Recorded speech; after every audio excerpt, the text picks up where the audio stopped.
Assalamualaikum warahmatullahi wabarakatuh. Waalaikumsalam warahmatullahi wabarakatuh. Pertama-tama marilah kita panjatkan puji syukur atas kehadirat Allah Subhanahu wa taala atas karunia dan rahmatnya sehingga pada pagi hari ini kita dapat hadir dalam acara diseminasi calon guru penggerak atas nama Bu Anuroh SPD.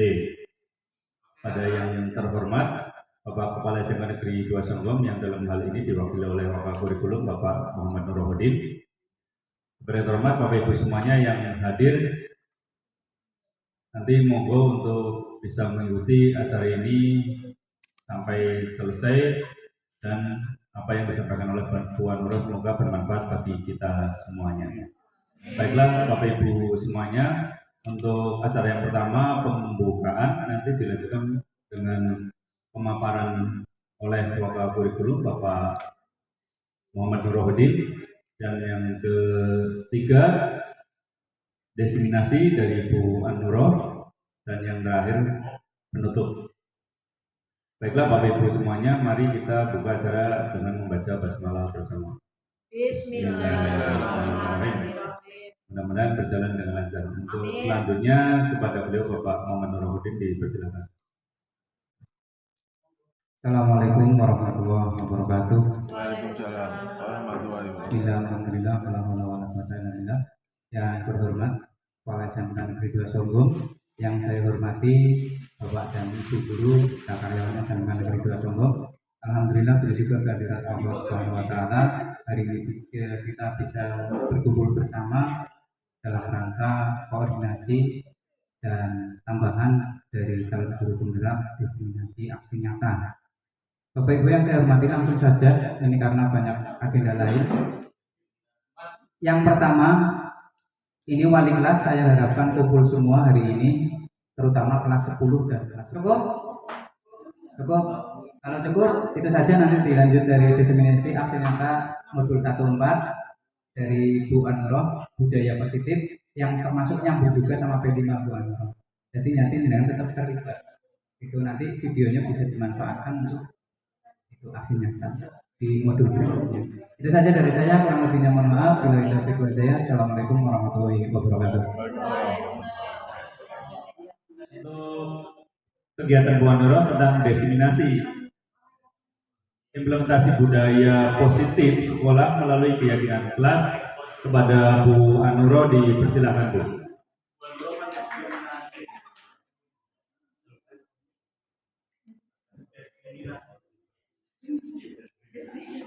Assalamualaikum warahmatullahi wabarakatuh. Waalaikumsalam warahmatullahi wabarakatuh. Yang pertama, saya ucapkan terima kasih atas waktu yang diberikan pada saya, pada Pak Nur selaku Wakil Kurikulum. Terima kasih untuk memberi kesempatan waktunya, dan Pak Teguh selaku Wakil Humas. Kemudian bagi teman-teman yang ada di sini, terima kasih juga atas waktunya yang sudah meluangkan waktunya untuk kegiatan diseminasi dari kegiatan aksi nyata nanti dalam mengimplementasikan budaya positif ya sekolah melalui keyakinan kelas. Nah, di sini saya tidak ingin sebagai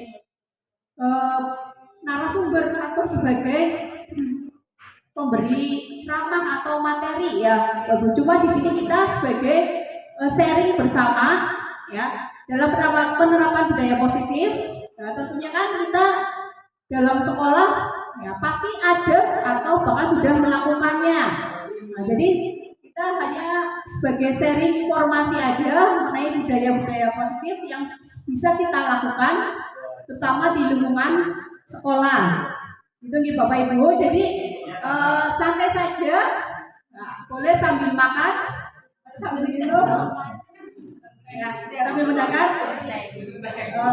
Presentasinya adalah budaya positif sekolah. Tentunya di sini ada beberapa ya yang perlu kita terapkan. Kita harus mengetahui adanya disiplin positif, terus adanya nilai-nilai kebajikan secara universal. Tentu yang sudah kita miliki itu tentu pasti ada nilai kebajikannya. Yang kedua, adanya teori motivasi, hukuman, dan penghargaan. kemudian restitusi. Yang ketiga, kita menyebut adanya keyakinan kelas. Yang keempat, kebutuhan dasar manusia. Pasti kita memiliki adanya kebutuhan dasar yang sudah dimiliki oleh kita dengan dunia berkualitas.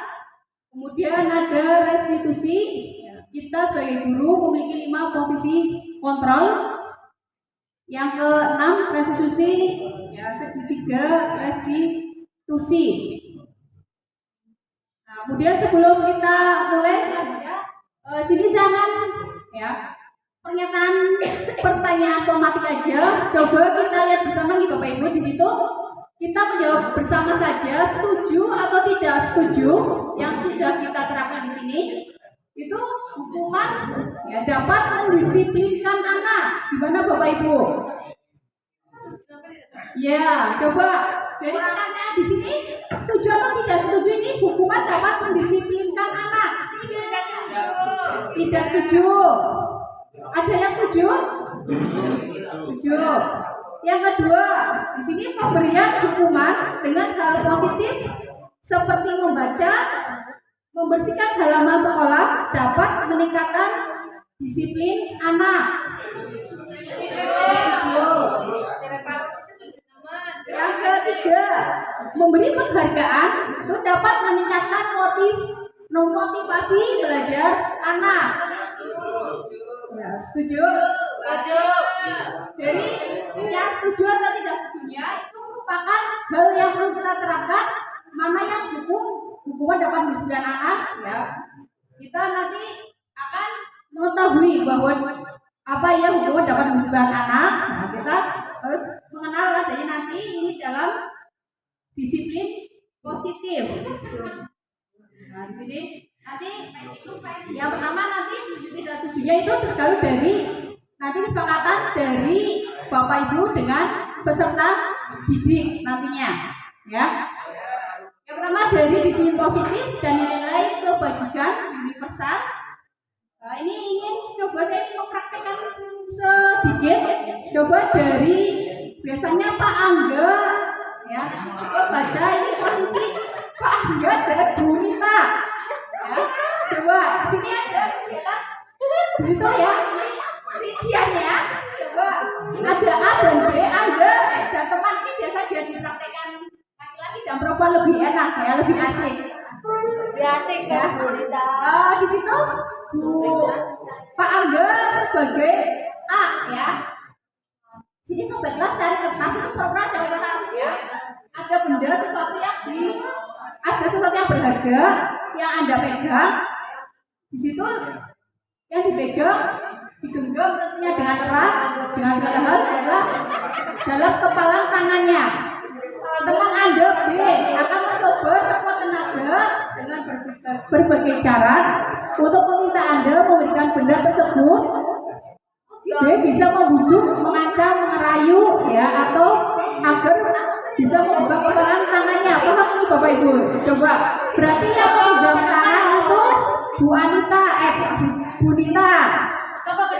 Nah, coba praktekkan. Hanya ini kan. Jadi Bu Nita hanya memegang ini dipegang. Dari genggaman tangannya itu ada satu benda yang menurut Bu Nita itu berharga, tapi Pak Angga ini melihatnya tapi tidak diperbolehkan. Coba ilustrasinya seperti apa? Coba Bu Nita dan Pak Angga. Ayo coba silakan. Boleh ke depan.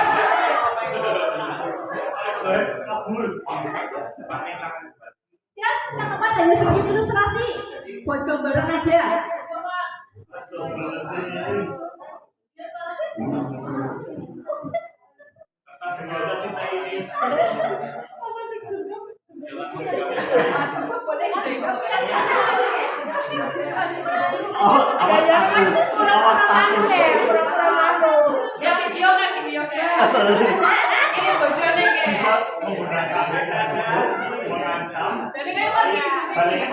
Yang penting itu serasnya itu guna bersikoto dengan apa yang dia pegang. Pak Angga merayu apapun tapi tidak ada hasilnya. Yang dipegang apa, Bunita? Ya, coba Bunita pegang air apa? apa? Pegang apa? Air aja kalau kita nggak kelihatan. Oh, nggak kelihatan loh. Aja, Pak bakal tahu itu tujuannya ya, dipegang. Coba, Pak Angga silakan dimulai. Senyum, Bunita. Pilus. Ini sebenarnya apa ini ya? Ayam. Ya pegangnya sih kelihatan, Bunita. Ternyata nggak kelihatan. Oh, jangan sampai kelihatan. Jangan sampai terlihat oleh teman-temannya atau Pak Angga. Oh Bu, tadi saya melihat apa yang dipegang misalnya. Coba dengan ungkapan apa? Ya silakan dengarkan dulu Bapak Ibu. Coba rayuan dari Pak Angga. Rayuan dari Pak Angga ya. Ayo ya. Jangan siswa ibadah cepu. Ya berarti kata ini gimana? Bisa dipraktekkan. Masa ayah ngegrip? Panggilan tenang saja. Panggilan teman. Ya, Bapak kita saksikan aja. Ya, sengaja kita sebagai teman.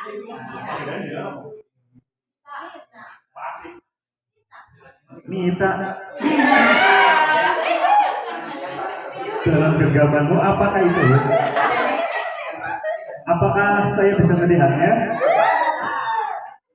Kalau Anda bisa menunjukkan, akan saya kasih sesuatu ke kamu. Ya, rahasia. Iya sih. Tapi janganlah, ini rahasia. Kan kita udah satu. Apa sih yang ya? Satu apanya? Satu hati menuju yang lebih baik. Apa iya? Coba.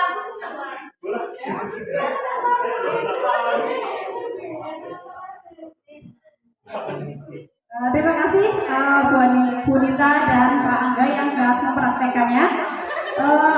Yang kedua jadi kepalan tangan yang tidak mau dibuka itu tergantung dari diri sendiri ya Bapak Ibu. Itu sebagai perubahan paradigma sebagai teori ini perubahan paradigma teori kontrol atau teori ilusi kontrol. Di sini sebagai kita guru itu ada ilusi guru mengontrol murid tentunya ya. Yang kedua ada ilusi bahwa kritik dan membuat orang merasa bersalah dapat menguatkan karakter. Yang berikutnya ada ilusi bahwa semua penguatan positif dan efektif dan bermanfaat. Jadi apa yang dipegang tadi Bu Lita itu kan bersikeras bisa mengontrol ya guru atau sebagai siswa nantinya. Dan berikutnya ada ilusi bahwa orang dewasa memiliki hak untuk memaksa. Ya ini beliau ilusi bahwa orang dewasa memiliki hak untuk memaksa. Yang berikutnya ini siapa sih yang memiliki kontrol? Nah di sini ada stimulus respon dan teori kontrol. Yang pertama ada misalnya ada realitas kebutuhan kita semua. Nah, semua responnya, tetapi realitasnya kan kita berbeda dari teori kontrolnya. Kemudian semua orang yang melihat hal yang sama, semua orang melihat yang sama tentunya dari stimulus responnya, tetapi dari teori kontrolnya setiap orang pasti memiliki gambaran yang berbeda. Kemudian kita mencoba membawa orang agar berpandangan sama dengan kita, tapi dari teori kontrolnya kita berusaha memahami pandangan orang lain tentang dunia. Nah, kemudian jadi Bapak Ibu ada orang lain bisa mengontrol saya, tapi teori kontrolnya kan hanya Anda yang bisa mengontrol diri Anda tentunya. Ya tadi sudah dijawab. Dan saya bisa mengontrol orang lain responnya, tetapi teori kontrolnya Anda tidak bisa mengontrol orang lain. Itu ada memaksa pada saat rujukan gagal. Ada teori kontrolnya itu kolaborasi, konsekuensi menciptakan pilihan-pilihan baru. Kemudian dilanjut ini ke disiplin positif. Ya dari teori kontrolnya di sini Anda tidak bisa mengontrol orang lain, hanya Anda yang bisa mengontrol diri Anda. Ini ada makna disiplin. Kemudian ada perilaku yang memiliki tujuan, ya. Dari perilaku yang memiliki tujuan ada teori motivasi. Kemudian ada 5 kontrol guru, ya. Kemudian ada kebutuhan dasar manusia, dan kemudian ada nilai kebajikan juga nanti, dan adanya segitiga restitusi. Kemudian dilanjut di sini, ya, kita sudah dalam kegiatan sekolah pasti kita tahu apa itu disiplin, ya. Dari mana disiplin di sini itu dalam bahasa Latinnya disiplina, yang artinya belajar. Ya, makna dari disiplin ini berkonotasi dengan disiplin dari diri murid dan, ya, kelas dan kelompok. Nah, coba ini gambarannya menurut Ibu, Bapak Ibu, disiplin itu apa? Disiplin. Coba boleh kita satu pendapatnya saja, silakan Bu Rosa, boleh? Disiplin itu apa, Mak? Hanya disiplinnya. Kan sering kata mendengar kata disiplin, ya. Coba Bu Rosa, silakan. Tertib. Disiplin, tertib. Ada yang lain? Wanita. Coba dari Pak Oji, disiplin itu apa, Pak Oji? Arti kata disiplin saja itu kira-kira apa disiplin? Artinya belajar. Ya, Pak Oji. Disiplin aja, kata disiplin itu berarti apa sih makna dari disiplin? Menempatkan sesuatu pada tempatnya. Tadi Bu Rosa ketertiban, ya. Ya, oke. Disiplin itu dalam hal lain kita itu melakukan, ya. Jadi seseorang pada orang lain untuk mendapatkan kepatuhan. Biasanya ada yang melakukan tentang ketertiban atau kepatuhan, itu bagian dari disiplin, ya. Dalam disiplin tentunya membuat kata disiplin ketika biasanya dari yang mendengar kata disiplin itu ada yang berupa ketidaknyamanan, ya, bukan dengan hal yang kita hargai atau mencapai suatu tujuan mulia, ya. Itu dari disiplin. Kemudian dari nilai kebajikan universal, nah tentunya sini nilai yang bersifat positif yang merupakan tujuan mulia ini dicapai setiap individu, ya. Tentunya di sini sama halnya dengan nilai kebajikan yang ini dicapai pada anak kita, ya, sebagai profil pelajar Pancasila. Tentunya itu diantaranya termasuk bagian nilai kebajikan, ya, dari mandiri, ya, profil pelajar Pancasila apa saja selain beriman, ya, ada bernalar kritis, ya, berbinekaan global, bergotong royong dan kreatif. Nah, di sini Bapak Ibu ada nilai-nilai kebajikan yang merupakan disiplin positif, ya, yang kita terapkan dalam sekolah. Itu diantaranya banyak sekali tuh, Bu. Ya, nilai kebajikan berarti nilai yang kita miliki dalam diri kita secara universal. Misalnya ada peduli, atau misalnya kita punya rasa peduli, rajin, ya, integritas, ya, rasa hormat, rasa tanggung jawab biasanya harus kita miliki, rasa keberanian, ya, kejujuran. Terus ada juga kebijaksanaan atau bijaksana, bersyukur, ya, banyak sekali, atau berkomitmen. Itu salah satu nilai kebajikannya. Semangat, kreativitas, atau kebersihan, keselamatan itu juga bagian dari nilai kebajikan. Dilanjut, di sini ada teori, ya, pembelajaran yang selanjutnya mengenai teori motivasi, hukuman dan penghargaan dan restitusi. Ya. Oke, kita masuk ke teori motivasi perilaku manusia. Ya. Tentu kita sebagai manusia mempunyai, ya, perilakunya, ya, motivasi yang mendasari itu ada motivasi eksternal dan motivasi internal. Ya. Coba perhatikan di sini Bapak Ibu, ini ada perilaku manusia itu yang pertama yang kita sebagai posisi kita itu kira-kira posisi yang mana, ya? perilaku yang mana yang paling kuat kita miliki. Nah, bisa kita gambarkan ke diri sendiri. Yang pertama itu kita menghindari ketidaknyamanan atau hukuman. Ya. Jadi apa yang kita kerjakan, ya, itu apabila tidak melakukannya itu pasti ada hukuman. Berarti seperti itu. Ya, kalau kita tidak melakukannya, berarti ini nanti saya dapat hukuman ini. Nah, itu kan berarti motivasi eksternal, kita terpaksa melakukannya biasanya ya. Karena apa? Kalau kita tidak melakukannya pasti ada hukuman. Yang kedua, ya, untuk mendapatkan imbalan atau imbalan dari orang lain atau institusi. Nah, contohnya kita mengikuti pelatihan, Bapak Ibu coba. Jika saya ikut melakukannya mengikuti pelatihan tersebut, pasti saya akan mendapat imbalan ini atau bisa pujian ini tentunya. Ya kan seperti itu. Jadi untuk mendapatkan apa yang saya dapatkan apabila saya melakukannya. Ya. Yang ketiga, untuk menghargai diri sendiri. Nah, ini yang penting Bapak Ibu. Jadi motivasi internal tujuannya kita dapat mendisiplinkan diri kita, ya, dengan tujuannya disiplin positif tentunya untuk menghargai diri sendiri. Jadi murni berasal dari diri sendiri, saya akan menjadi orang yang seperti ini bila saya melakukannya.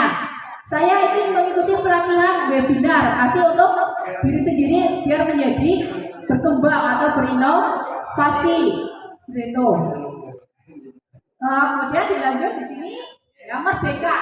Nah, di sini menurut merdeka dari Ki Hajar Dewantara, ya, itu merdeka artinya tidak hanya terlepas dari perintah, ya, tapi kita juga cakap buat memerintah diri sendiri. Ya, jadi merdeka itu simpel Bapak Ibu. Jadi kita tidak hanya terlepas dari perintah saja, tapi kita benar-benar merdeka.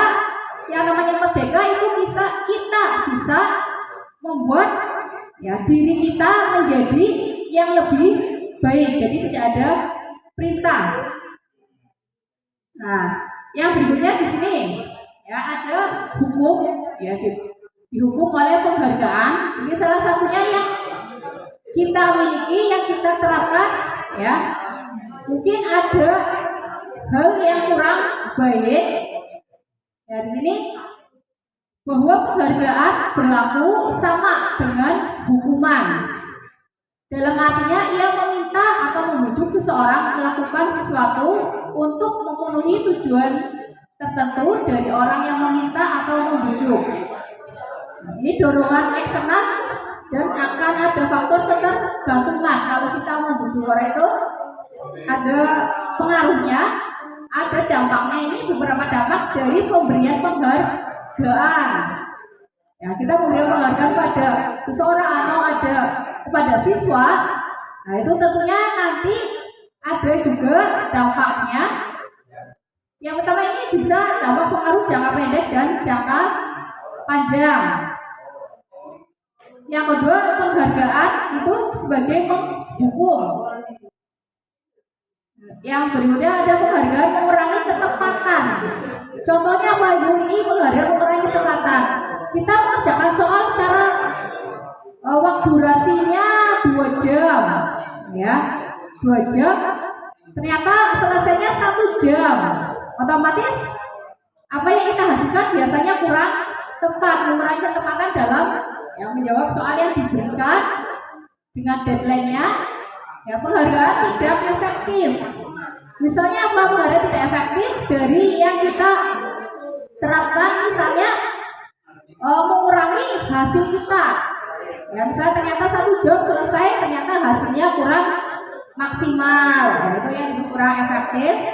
Dan penghargaan bisa merusak hubungan. Contoh siswa memberikan, ada siswa yang berprestasi, satu anak kita sebagai guru memberi penghargaan. Nah, itu bisa menjadi kesenjangan sosial dalam kelas tersebut. Nah, jadi penghargaannya dilihat dulu ya Bapak Ibu, karena dapat merusak hubungan, ya, kepada teman-teman yang lainnya. Penghargaan penghargaan menurunkan kualitas, itu juga sama. Ada penghargaan mematikan kreativitas juga, penghargaan mengurangi motivasi intrinsik. Nah, coba di sini Bapak Ibu perhatikan juga ini. Nah, sini kita membedakan antara hukuman dan konsekuensi. Ya. Menurut Bapak Ibu itu hukuman dengan konsekuensi itu sama tidak? Bapak Ibu, ya baik-baik saja. Kira-kira hukuman dengan konsekuensi itu sama atau tidak? Beda. Ya. Oke. Untuk hukuman berarti lebih cenderungnya ke apa? Coba dari wanita. Hukuman kira-kira apa hukuman? Hukuman fisik katanya. Hukuman fisik. Iya. Ya bayangkan kalau konsekuensi. Coba dari Bu Linda. Konsekuensi kan sering dengar ya, konsekuensi. Berarti apa? Kesepakatan. Iya. Kesepakatan. Iya, terima kasih atas pendapatnya Bu Anita dan Bu Linda bahwa hukuman itu lebih cenderungnya ke fisik sebenarnya ya. Kalau konsekuensi apa tadi? Kesepakatan. Nah, coba dicek kita bersama di sini ya. Coba pendapat dari Bapak Ibu, perhatikan di sini ada tindakan guru itu seperti mencatat 100 kali di dalam buku kalimat. Saya tidak akan terlambat lagi karena mencatat 100 kali dalam buku kalimat itu saya tidak akan terlambat lagi karena terlambat sekolah. Nah itu kira-kira bagian apa Bapak Ibu? Hukuman. Ya betul ya. Yang kedua, lari mengelilingi lapangan basket 2 kali karena terlambat hadir di sekolah.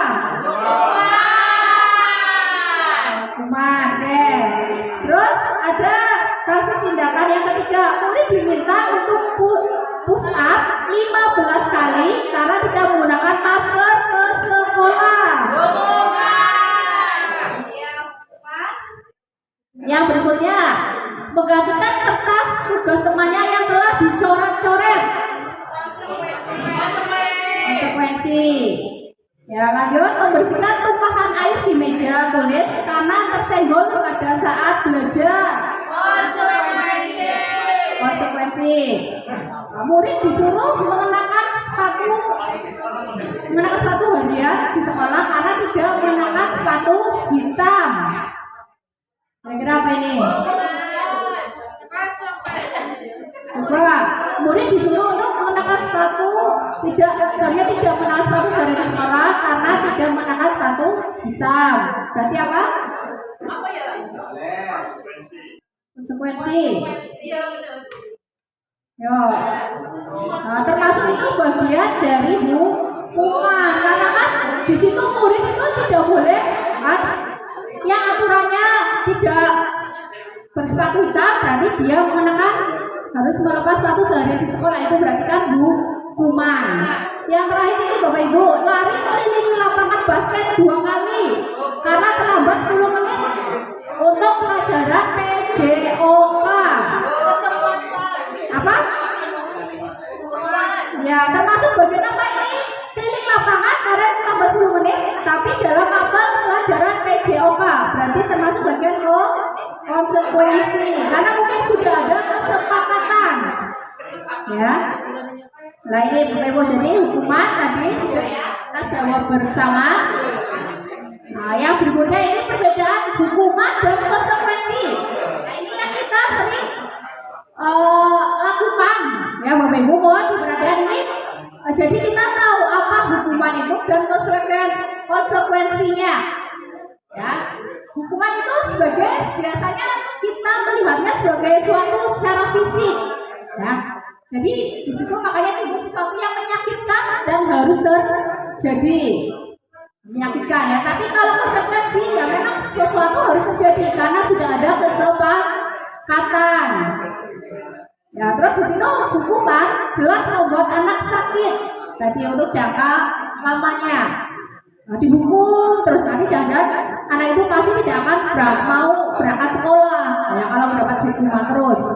Nah, diganti dengan konsekuensi ya. Anak membuat merasa tidak nyaman dalam jangka waktu pendek. Untuk konsekuensinya, anak membenci kedisiplinan kalau kita ada hukuman terus ya. Tapi kalau kita menerapkan konsekuensi, anak bisa menghargai diri sendiri. Nah, hukuman melalui biasanya adanya paksaan. Udah, saya harus mengerjakan PR nih. Kalau tidak mengerjakan PR pasti akan dihukum. Kan pasti timbul paksaan ya. Tapi kalau konsekuensi muncullah dari stimulus respon yang dia lakukan. Terus dalam hukuman mendorong anak menyakiti diri sendiri ya. Konsep dirinya itu buruk ya. Anak belajar untuk menyembunyikan kesalahan. Nah, tentunya seperti itu. Dari konsep diri yang baik, sedang konsekuensi anak belajar untuk mematuhi peraturan. Itu dari konsekuensi. Yang berikutnya ini Bapak Ibu tentang restitusi. Ya. Untuk restitusi di sini Bapak Ibu perhatikan, ini restitusi bagian dari proses menciptakan kondisi bagi murid untuk memperbaiki kesalahan mereka. Nah, ingat, itu proses menciptakan kondisi murid untuk memperbaiki kesalahan mereka sehingga murid bisa kembali pada kelompok mereka dengan karakter yang lebih kuat. Restitusi proses menciptakan yang lebih. Nah, di sini perbedaannya Bapak Ibu antara hukuman, konsekuensi dan restitusi. Ya, nah, ini bisa diperhatikan bahwa hukuman, konsekuensi dan restitusi merupakan hal yang berbeda. Ya, untuk hukuman itu sendiri, ya, suatu yang menyakitkan, konsekuensi di sini suatu harus terjadi. Sedangkan restitusi merupakan pilihan. Ya, pilihan. Contoh di sini dari murid, hukuman anak akan tersakiti. Tapi kalau konsekuensi itu murid anak dibuat tidak nyaman. Nah, sedangkan kalau kita menerapkan restitusi, masalahnya atau muridnya akan mendapatkan penguatan. Ya, contoh lagi di sini juga perilaku pasif agresif meningkat. Ya, agresif meningkat loh. Misalnya saya telah dihukum misalnya dari Bu Evi, misalnya mau dihukum terus sama Bu Evi terus lah, itu nanti perilaku anak itu menjadi masuknya itu meningkat. Saya tidak akan masuk lagi lah karena dihukum terus malah bandel, membuat dirinya lebih bandel lagi. Tapi kalau konsekuensi kita membuat penguatan, hanya tahan dan jangka pendek dan bisa mendapatkan restitusinya, itu murid belajar bertanggung jawab. Ya, masalahnya juga terpecahkan. Nah, jadi hukuman lebih ke negatif, konsekuensi itu sifatnya netral, sedangkan restitusi itu ke positif. Nah, sini ada 9 ciri-ciri restitusi. Bapak Ibu, ini untuk restitusi ini bukan untuk menembus kesalahan, namun untuk belajar dari kesalahan. Yang kedua, restitusi itu dapat memperbaiki hubungan. Yang ketiga, tawaran. Ya, kita restitusi itu dengan menawarkan kepada siswa, bukan sebagai paksaan kembali. Yang kedua, yang keempat, restitusi menuntut untuk melihat ke dalam diri kita. Yang kelima, restitusi mencari kebutuhan dasar yang mendasari tindakan. Yang keenam, restitusi diri adalah cara yang paling baik. Restitusi fokus pada karakter, bukan tindakan. Akan terbentuk karakter siswa tersebut nantinya, ya, bukan hanya tindakan saja, tapi karakter yang kita wujudkan, yang kita inginkan. Restitusi fokus pada solusi, kemudian ada restitusi mengembalikan murid yang berbuat salah pada kelompoknya tentunya. Nah, ini Bapak Ibu yang terakhirnya, ini yang selanjutnya pada keyakinan kelas yang kita terapkan nantinya ya dalam pembelajaran di kelas. Nah, kita perlu dengan pembuatan adanya keyakinan kelas. kelas nantinya, bagi kelas Bapak Ibu yang ampuh atau sebagai wali kelas, sebagai guru mata pelajaran juga nantinya juga akan membentuk ya keyakinan kelas yang disepakati antara peserta didik dengan gurunya nanti ya. Ini mengapa tidak peraturan saja, mengapa harus keyakinan kelas? Nah contoh ini ada, mengapa sih kita memiliki peraturan harus menggunakan helm bila mengendarai ya, kendaraan roda 2? Nah itu kan itu termasuk bagian ya, peraturan. Ya, terus mengapa sih kita memiliki peraturan SM 3M? Ya, menggunakan masker, mencuci tangan atau menjaga jarak 1,5 meter itu kemarin saat corona, atau mengapa kita memiliki peraturan harus datang tepat waktu pada saat mengikuti pelatihan? Ya, itu kita untuk mendukung motivasi intrinsik. Nah, kita lihat pada kembali pada nilai-nilai keyakinan kita lebih mengarah pada mana ya seorang dibandingkan mengikuti serangkaian peraturan. Nah, jadi itu lebih ke peraturan atau keyakinan kelasnya. Yang bisa kita terapkan kalau dari peraturan sudah dibuat tentunya, tapi kalau keyakinan kita dibuat secara bersama, adanya kesepakatan. Ya. Nah ini proses yang kita terapkan Bapak Ibu nantinya, proses pembentukan kelas ya, keyakinan kelas atau keyakinan sekolah.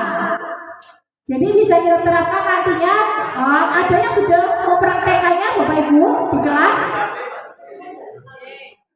sudah dipraktekkan ini untuk keyakinan kelas Bapak Ibu? Sudah?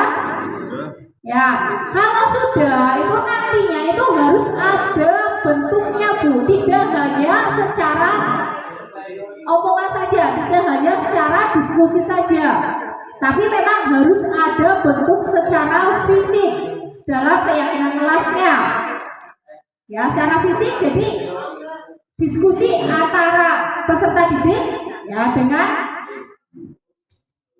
gurunya. Nah, itu yang pertama di sini prosesnya yang pertama jelas mempersilakan sekolah atau murid di dalam kelas itu bercurah pendapatnya yang mengenai peraturan yang disepakati di kelas. Ya, tentunya kita buat antara sebagai wali kelas dan sebagai guru mapel, itu ada dua nantinya. Yang kedua, mencatat semua masukan dari peserta didik ya di papan tulis atau di kertas ya, kemudian di mana semua anggota kelas, warga kelas itu bisa melihat curahan pendapatnya ya, itu dicari kertasnya. Yang ketiganya, susulah keyakinan kelas sesuai prosedur pembentukan keyakinan kelas, gantilah ya, gunakan kalimat-kalimat yang positif. Itu kita buat nantinya. Yang keempat, tinjau kembali daftar ya curah pendapat yang sudah dicatat. Kemudian selanjutnya ajak warga sekolah atau murid untuk menemukan nilai kebajikan atau keyakinan yang dituju dari peraturan tersebut. Yang sudah sesuai atau tidak sesuai keyakinan kelas kita tadi ada enggak. Jadi dalam pembuatan keyakinan kelas ada nilai-nilai kebajikannya harus juga diterapkan. Nah, nilai kebajikan tadi banyak sekali ya. Terus yang terakhirnya tinjau kembali keyakinan kelas yang telah dibuat secara bersama-sama. Kemudian kalau kita sudah setuju dari peserta didik maupun guru mapel ya, kita harus wajib bisa menempelkannya di tempat yang mudah dilihat. Contoh misalnya dalam mata pelajaran Bapak Ibu ada siswa yang guyon di kelas atau ya terlambat masuk kelas. Jadi bisa dipanggil Bapak Ibu ya, misalnya kamu terlambat ya. Jadi arahkan sesuai keyakinan kelas kita, tidak kamu datang terlambat apa sudah sesuai dengan keyakinan kelas kita. Itu salah satunya. Jadi memang ada peraturan di kelas saya tidak boleh terlambat saat mengikuti jam pelajaran. Jadi kita ada hal yang diperkuat tentunya. Misalnya di situ ada siswa di kelas saat KBM gaduh, ya misalnya ribut sendiri. Nah, itu berarti kan ada keyakinan kelas kita ya harus saling menghargai tentunya. Nah, coba ini Bapak Ibu dari peraturan yang ada di sini merupakan keyakinan kelas yang mana ya? Coba perhatikan dulu di sini ada peraturan yang pertama, selalu kembalikan buku ke tempatnya. Nah, ini termasuk bagian keyakinan kelas yang mana, Bapak Ibu? Keyakinan kelas yang mana ini?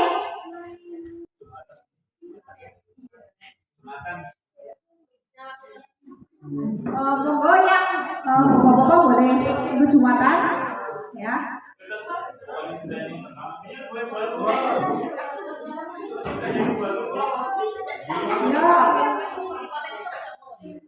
Kita mau lanjut saja Bapak Ibu untuk yang ibu-ibunya gimana? Ya oke, lanjut saja untuk ibu biar lebih cepat ya. Nih, untuk bapak-bapak bisa meninggalkan untuk jumatan, monggo ibu bisa ke depan kembali. Ini kita di sisi aja. Ya ini di sini selalu kembalikan buku ke tempatnya. Itu bagian dari keyakinan kelas yang apa?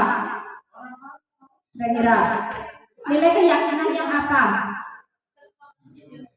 Kalau kembali buku ke tempatnya, keyakinan kelas kan tadi ada nilai-nilai kebajikan. Dari keyakinan kelas itu dimunculkan dari nilai kebajikan. Itu termasuk bagian tanggung jawab ya. Dilarang mengganggu orang lain. Berarti apa? Keyakinan kelasnya atau nilai kebajikannya apa? Bingung tadi tidak memperhatikan. Nah ini tadi nilai kebajikannya ya. Dilarang mengganggu orang lain. Berarti kan di situ nilai kebajikannya ya saling menghormati. Kemudian hadir 15 menit sebelum pembelajaran dimulai. Disiplin, tepat waktu. Ya, tepat waktu atau berkomitmen. Nah, bisa. Dilarang melakukan kekerasan. Berarti apa? Bijaksana. Ya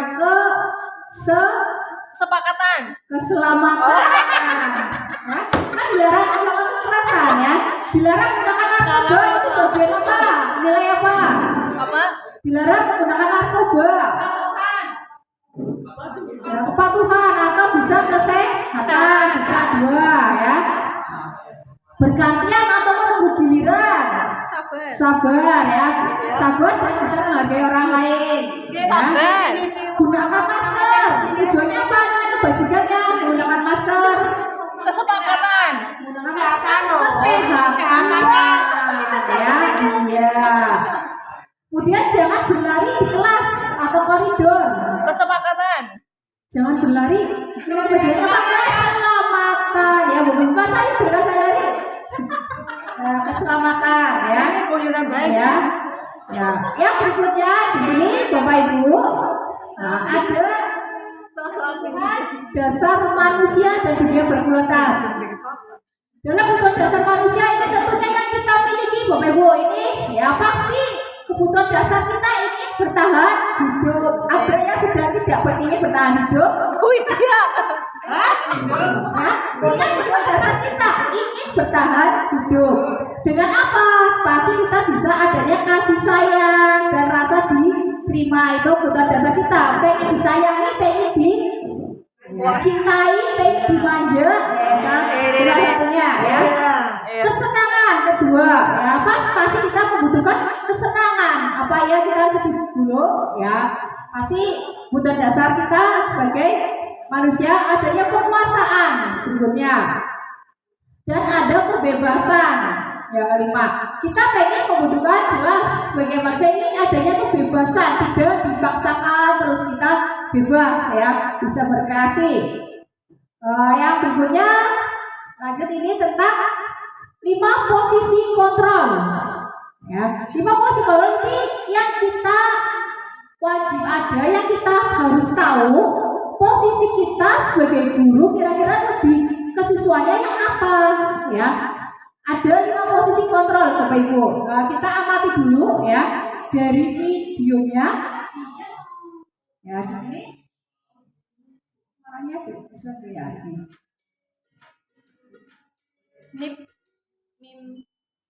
Perhatikan dulu nih Bapak Ibu, silakan perhatikan videonya. Salah satu program yang dikembangkan adalah 5 posisi kontrol dalam perjalanan seorang pada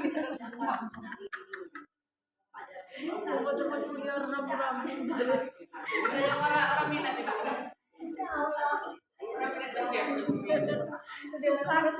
yang pancing nolas lama-lama nolas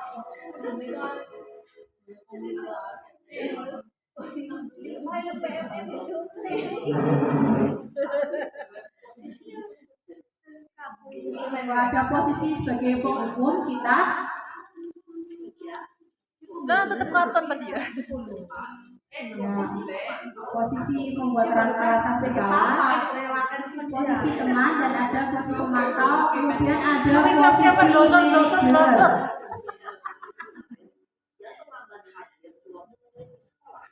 bagaimana kelima posisi kontrol dalam menghadapi masalah tersebut.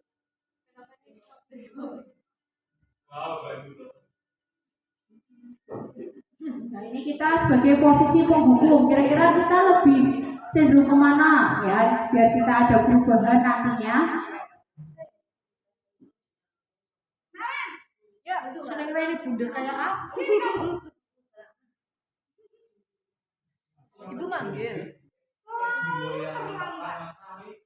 Kamu deh pasti terlambat. Bikin detail di situ. Apa? Apa coba? Bantang. Bikin Alasan detail kamu di apa lagi? laptop. Kenapa sih kamu tidak terlambat? Malah sekali ya kamu jadi anak.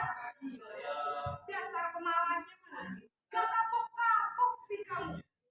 Sudah berapa kali terlambat? Sana. Kamu keliling lapangan Dan basket. nyadur ke Dua kali. atas. Kenapa? Kamu melawan ibu? Berani-beraninya jawab. Sudah terlambat, masih berani jawab pula. Sekarang, keliling lapangan basket 5 kali sekalian. Biar kamu cepat. Pergi sana ke lapangan basket. Posisi penghukum biasanya berbicara dengan nada tinggi, menghasut, menunjuk-nunjuk, menyakiti, dan menyindir. Hukuman bisa berupa fisik maupun psikis. Ibu dan bapak guru hebat, dampak yang terjadi pada murid ketika guru berada pada posisi penghukum adalah murid cenderung akan berontak, bahkan menyimpan dendam.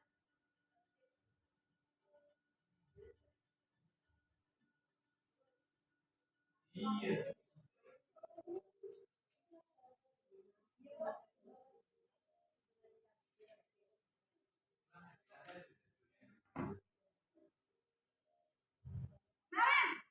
Nah, ini yang keduanya ya, itu sebagai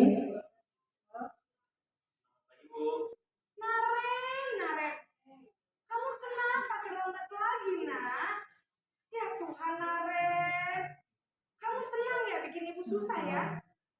Kalau kamu terlambat lagi, nanti ibu yang ditegur bapak kepala sekolah, nak. Disangka ibu tidak bisa membina kamu. Duh, gimana ini? Duh, Gusti Naren. Kamu suka ya kalau ibu ditegur bapak kepala sekolah? Terus, sekarang ibu harus tulis apa ini di buku absen? Ini kamu sudah sering terlambat loh. Ibu harus apa coba? Ya sudah, lain kali jangan bikin ibu susah lagi. perhatikan berarti perbedaannya nanti ini sebagai membuat rasa bersalah. Kan kalau ibu ditegur bapak kepala sekolah, sana cepat kelas.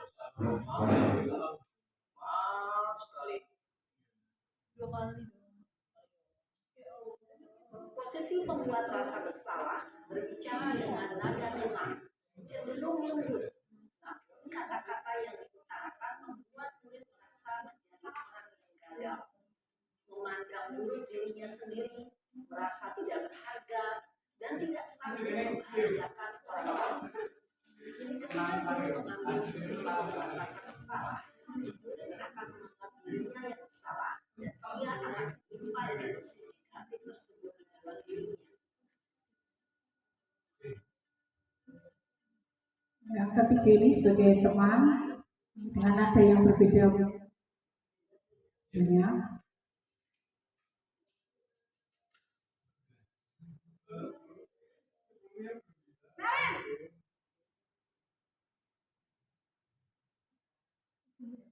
Selamat pagi, Bu.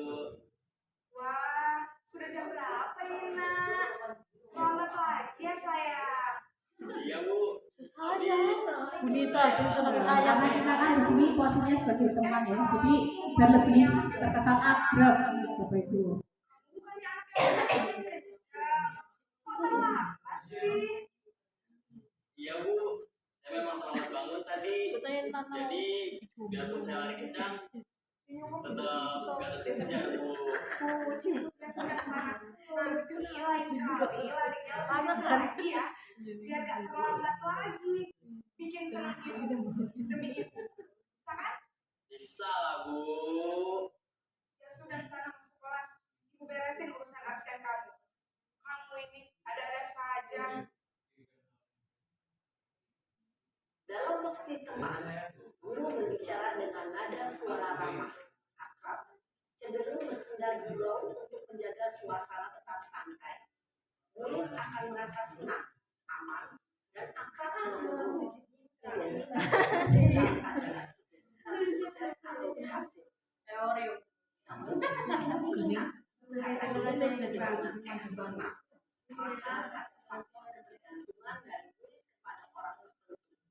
Di sini, guru absennya, sehingga di lain waktu, murid bisa berperilaku baik, namun hanya kepada orang-orang tertentu saja.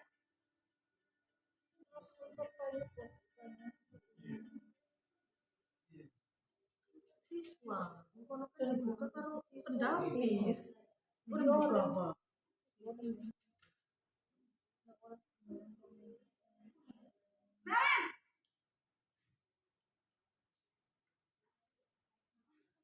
Selamat pagi, Bu. Apa peraturan sekolah dari tadi tentang jam berapa kita harus masuk sekolah?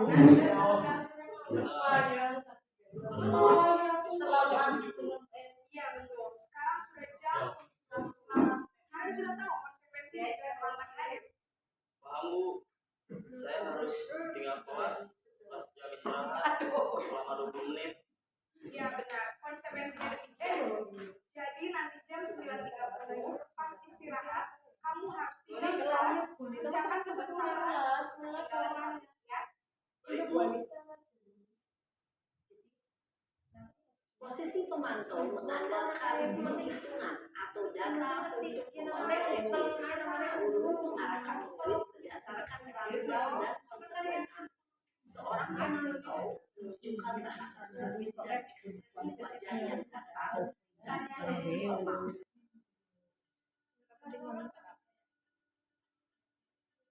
Bapak Ibu ini sebagai manajer yang kita harapkan posisi kita ya, posisi kontrol kita biasanya sebagai manajer yang harus kita miliki itu dari dua posisi kontrol sebagai manajer yang dari guru. Selamat pagi. Saya terlambat. Ya, sekolah masuknya jam 7. Sekarang sudah jam 10. Jadi sekarang bagaimana ya? Maaf, Bu. Saya pas dalam kelas malam. Baiklah. Keyakinan sekolah yang mana sekolah Ada ide sendiri dan orang lain mungkin tidak, Bu. Jadi, apakah kalian meyakini prinsip saling menghormati tersebut? Iya, Bu. Saya meyakininya. Apakah kalian bersedia memiliki masalah keterlambatan? Bersedia, Bu. Bagaimana kamu akan memperbaiki masalah keterlambatan ini? Saya akan coba untuk tidak lupa menyetel alarm saya, Bu.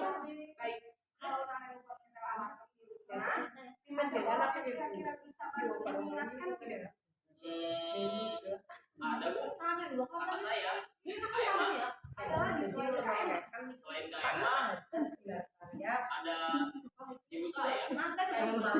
Jadi yang berarti adalah KM adalah kira-kira pemeriksaan kapan kemarin? Setelah sekolah akan segera saya lakukan. Baik, setiap KM akan mengisi bangun besok pagi akan dikerjakan bertiga ya lo di ada lagi yang mungkin perlu dilakukan Ren agar tidak terlambat bangun lagi. Tidak ada bu. Baik Ren, terima kasih untuk kerjasama kami. Sekarang kembali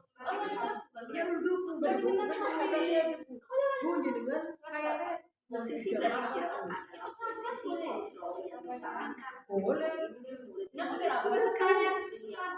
jadi Yaitu di setiap yang pelajaran yang paling antara itu tujuan dari posisi ini adalah dapat refleksi atas tindakannya. kita tetap mengajar Terus memberikan pertanyaan-pertanyaan yang benar sehingga tidak belajar dari kesalahannya. boleh simpenan dalam satu kelas itu ya enggak boleh bebas boleh Nyala ya boleh bebas berarti Itu yang diharapkan kita posisi kita sebagai guru, sebagai manajer diharapannya ya, agar bisa membimbing kita yang lebih bijaksana, lebih mandiri, dan lebih mengetahui kesalahan yang dilakukannya. Ini dalam posisi manajer kita bisa mengajukan pertanyaan ya, apa keyakinan kelas kita, apa keyakinan sekolah yang sudah ada. Nah, terus bagaimana ini cara memperbaiki keadaannya. Nah, kita menanyakan pada siswa, kembalikan bisa mengevaluasi diri dan bagaimana mereka bisa memperbaikinya diri sendiri dengan menanyakan kesalahannya ya, sebagai posisi sebagai manajer untuk diharapkannya. Nah, coba di sini setelah kita melihat tadi mengetahui 5 posisi kontrol. Nah, ini ada sedikit pertanyaan Bapak Ibu. Coba perhatikan di sini. Saya kecewa sekali dengan kamu. Nah, itu berarti posisinya kita sebagai apa? Siapa yang mengatakan bukan? Yo. Siapa yang mengatakan itu maksudnya siapa yang mengatakan itu sebagai posisi apa? Tadi yang 5 posisi kontrol sebagai guru. Yang pertama, Ya coba, saya kecewa sekali dengan kamu. Ya, berarti itu posisi kita guru. Iya kan posisi guru. Iya kan ada. yang pertama apa bu? Apa itu? Yang pertama sebagai penghukum. Iya. Saya kecewa sekali dengan kamu. Membuat kecewa. Iya, membuat merasa bersalah. Ya bersalah maksudnya. Iya ya. Tadi 5 posisi kontrol kita yang harus kita ada itu ya, harus kita tahu yang harus kita terapkan sebagai apa itu nantinya sebagai manajer ya. Coba yang kedua ya, kamu tidak pernah benar yang kamu lakukan. Kamu tidak pernah benar melakukannya. Ya, kamu tidak pernah benar melakukannya. Berarti apa? Kamu ini tidak pernah benar melakukannya. Bisa dengan menunjukkan berarti apa? Kamu tidak pernah benar. ayo mau temen ya Sebagai penghukum. Ya pintar ya. Ya, dilanjut coba. Ayolah lakukan ini demi ibu. Ayolah kerjakan demi ibu. Berarti apa? Mohon. Sebagai Merasa bersalah. teman. Iya, ayolah Teman ya. kita kerjakan. Ayo. Ini sebagai demi ibu loh, demi bapak. Nah, itu kan sebagai teman. Apakah kamu mau dapat stiker bintang hari ini? Sebagai apa? Teman. Ya, Memantau. pemantau. Ya, kalau kamu benar mau melakukan. Jadi membuat pertanyaannya kalau pemantau. Ya, terus bagaimana kamu bisa menyelesaikan masalah ini? Manajer. Iya, manajer. Yang berikutnya, kamu selalu yang paling terakhir. Kamu ini selalu saja terlambat. Berarti apa? Pembuat atau penghukum? Ya, penghukum. Ya.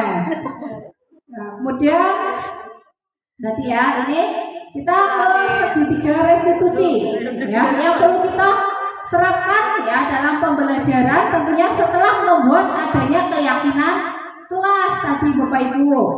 Ya, segitiga restitusi ini tentunya ya jelas ada 3. Yang pertama di sini dalam segitiga restitusi yaitu menstabilkan identitas. Yang kedua ada validasi kebutuhan. Yang ketiga menanyakan keyakinan kelas atau menanyakan keyakinan. Yang pertama dalam menstabilkan identitas tentunya dalam memecahkan suatu masalah persoalan yang dihadapi siswa kepada gurunya kita harus bisa menerapkan segitiga restitusi. Ya, yang pertama itu dengan menstabilkan identitas. Di sini dengan penguat yang kita berikan itu kepada siswa dengan pertanyaan setiap orang pasti pernah melakukan kesalahan. Atau bisa kamu ini bukan salah satunya kok yang pernah melakukan kesalahan ini, ibu juga pernah melakukannya. Itu yang disebut menstabilkan identitas. Ya. Yang kedua dalam penyelesaian masalah dengan validasi kebutuhan. Ya. Jadi 3 tahap restitusi ini yang kita terapkan harus berjalan secara keseluruhan. Ya. Kalau kita pernah melakukan ya tindakan permasalahan yang dihadapi siswa hanya melakukan 1 saja, ya berarti tidak ya kurang tepat. Ya, harus ada ketiganya yang tadi validasi tindak kebutuhan. Yang kedua, coba di sini apakah ada cara yang efektif untuk mendapatkan yang apa kamu butuhkan? Ya, dengan pertanyaan itu atau dalam validasi tindakan mengetahui kesalahannya. Kamu pasti melakukan itu pasti ada alasannya ya. Kenapa kamu datang terlambat? Alasannya apa? Itu sebagai validasi kebutuhan. Jadi mengungkapkan suatu alasan. Yang ketiga menanyakan keyakinan. Ya, setelah adanya kebutuhan ada menanyakan kembali keyakinan apa sih yang kita sudah sepakati. Ingat enggak nilai apa yang kita sepakati? Apakah sudah sesuai dengan keyakinan kita? Sudah sesuai dengan keyakinan kelas kita? Itu dipertanyakan. Kamu ingin menjadi orang yang seperti apa? Ya, sudah sesuai belum tindakan kamu? Ya, dengan pertanyaan-pertanyaan yang seperti itu bisa membuat peserta didik mengakui dari kesalahannya. Yang pertama di sini tadi menstabilkan identitas, ya tentunya membuat anak itu merasa gagal karena berbuat salah menjadi positif terhadap dirinya. Yang berikutnya di sini ada guru berkata itu bahwa yang kita ungkapkan sebagai guru itu berbuat salah itu hal yang manusiawi kok. Itu yang disebut menstabilkan identitas. Di antaranya tidak ada manusia yang sempurna. Itu dalam identitas. Kedua, Bapak Ibu juga pernah melakukan kesalahan yang sama. Kita pasti bisa menyelesaikan masalah ini. Itu dalam menstabilkan identitas. Atau di sini Bapak Ibu tidak tertarik untuk mencari tahu siapa yang benar, siapa yang salah. Bapak Ibu lebih tertarik untuk menyelesaikan masalah. Berikutnya, kalau kamu menyalahkan diri kamu sendiri secara terus-menerus, apakah kamu bersikap baik pada dirimu sendiri? Itu bisa pertanyaan-pertanyaan yang kita bisa buat dalam tindakan dalam stabilkan identitas. Yang berikutnya dari validasi kebutuhan. Ya, di situ membuat murid mengenal kebutuhan dasar yang ingin dipenuhinya ketika melakukan suatu kesalahan. Karena apa? Pada dasarnya setiap tindakan manusia tujuannya adalah memenuhi kebutuhan dasar. Apa itu penguasaan, kebebasan, kasih sayang, dan rasa terima, kesenangan, atau bertahan hidup. Nah, di sini pertanyaan yang kita buat dalam validasi kebutuhan dengan pertanyaan diantaranya bisa kamu bisa saja kan melakukannya hal yang lebih buruk, tetapi tidak melakukannya kan? Atau bisa kamu pasti punya alasan mengapa melakukannya. Ya, terus apa yang penting bagi kamu sehingga kamu melakukannya? Bisa. Atau kamu boleh tetap berusaha menjaga sikap kamu, tetapi tambahkan sikap yang lain yang baru. Atau dilanjut, maukah kamu belajar cara lain untuk mendapatkan yang kamu butuhkan tanpa harus memukul? Berikutnya, apakah kamu bisa melakukannya dengan hal yang lebih baik di esok hari? Nah, itu kan membuat siswa tersebut itu ya bisa merubah dirinya. Ya, apa yang kamu bisa lakukan dengan hal yang lebih baik di esokan harinya apa ada. Terus berikutnya di sini menanyakan keyakinan kelas atau menanyakan keyakinannya. Di sini jelas anak melihat kesalahan yang dihubungkan dengan norma sosial dan nilai-nilai yang mendasari manusia berinteraksi dengan orang lain. Dalam keyakinan kelas atau menanyakan keyakinan itu, guru membuat pertanyaannya bisa dengan hal yang seperti ini itu. Apa nilai yang kita percaya di kelas atau di sekolah kita? Nilai apa yang kita percaya? Ya, atau nilai-nilai universal apa yang telah kita sepakati? Kelas yang ideal itu seperti apa sih? Ya, benar dari keyakinannya. Kamu menjadi anak yang seperti apa? Ya, dilanjut dengan apa yang kamu rasakan ketika kamu melakukan itu. Kamu ingin menjadi seorang seperti apa? Ya, jadi dalam penerapan segitiga restitusi ada 3 tahap itu yang sering Bapak Ibu praktekkan itu kira-kira dalam hal apa ya Bapak Ibu? Coba. Tadi dari ke-3 tahap ini kira-kira kita sudah melakukannya nggak melalui 3 tahap ini? Sudah? Ya? Atau biasanya kalau saya sendiri pernah menerapkan segitiga restitusi tapi hanya 1 tahap saja, biasanya tentang validasi kebutuhan. Ya, kamu kenapa? Apa sih alasannya kamu terlambat? Kenapa terlambat? Biasanya langsung seperti itu. Ya, atau bisa hanya yang kita praktekkan hanya 1 tahapan, menstabilkan identitas. Pasti orang pasti pernah melakukan kesalahan kok, tenang misalnya ya. Jadi dalam penerapan 3 tahap ini ya kita harus diterapkan kepada siswa. Makanya sebelumnya kita membentuk keyakinan kelas kita ya dalam kelas sebagai wali kelas maupun guru mata pelajaran. Oke, sampai di sini ada pertanyaan Bapak Ibu? Ya, kalau ada terima kasih atas waktunya. Ya, mudah-mudahan ini sebagai informasi yang bisa saya sampaikan, kedepannya bisa ya mengimplementasikan di kelas maupun di sekolah. Nah, nanti terima kasih atas waktunya. Nanti saya minta umpan balik nih untuk Bapak Ibu dari kegiatan yang sudah berjalan di sini. Ya, nanti umpan balik akan saya bagikan. Terima kasih. Salam bahagia Bapak Ibu guru hebat tentunya yang akan bisa membawa ya, kemajuan peserta didik kita. Saya akhiri. Assalamualaikum warahmatullahi wabarakatuh.